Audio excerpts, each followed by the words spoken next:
une grande gueule au cœur tendre. Avant de former un couple médiatisé avec Romane Cerda, Renaud a été amoureux d'une autre femme. À la fin des années 1970, l'artiste, qui fait ses 71 printemps ce jeudi 11 mai, fait la connaissance de Dominique Kilikini, dans un célèbre café-théâtre parisien. Alors qu'il hésite encore entre une carrière de chanteur ou de comédien, le frère de Thierry Séchant va pousser la porte de la Veuve Pichard, une salle de spectacle que vient de créer Martin Lamotte. Là-bas, il craque pour une des actrices de la troupe. Elle s'appelle Dominique. À l'époque, elle est mariée à un autre acteur, Gérard Lanvin.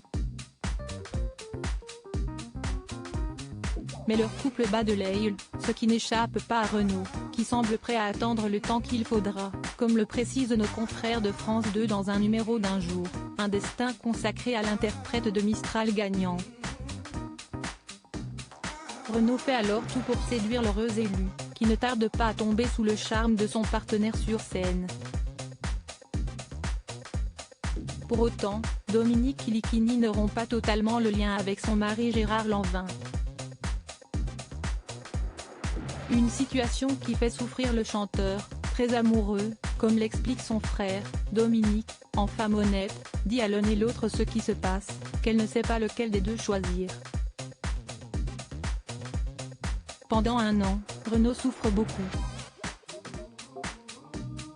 Les jours où elle est avec lui, il souffre, il attend les 2 ou 3 jours qu'il va passer avec elle, raconte Thierry Séchant.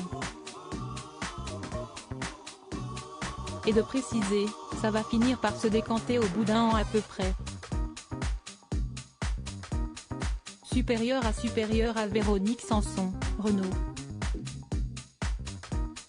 Ces stars ont tiré un trait sur l'alcool. Renaud, comment il a convaincu Dominique de quitter Gérard Lanvin pour lui hésitante, Dominique Kilikini met en effet un certain temps à se décider. Mais Renaud, qui déploie toute son énergie pour lui faire comprendre qu'elle est la femme de sa vie, parvient à la convaincre qu'elle doit quitter son mari pour lui. Comment ? Grâce à une chanson, très autobiographique, qui raconte la tristesse d'un homme qui attend désespérément celle qu'il aime, précisent nos confrères de W9 dans un documentaire intitulé Renaud au nom du père. Ce titre, c'est Manu. Un nom qui n'a pas été choisi au hasard, puisqu'il s'agit du deuxième prénom de l'artiste. La chanson bouleverse Dominique. Après avoir longtemps hésité, la jeune comédienne fait le grand saut. Elle quitte un Gérard Lanvin blessé et meurtri pour Renaud, indiquent nos confrères. Renaud et Dominique se marient à l'été 1980, puis accueillent une fille, Lolita, qui vient combler de bonheur le couple.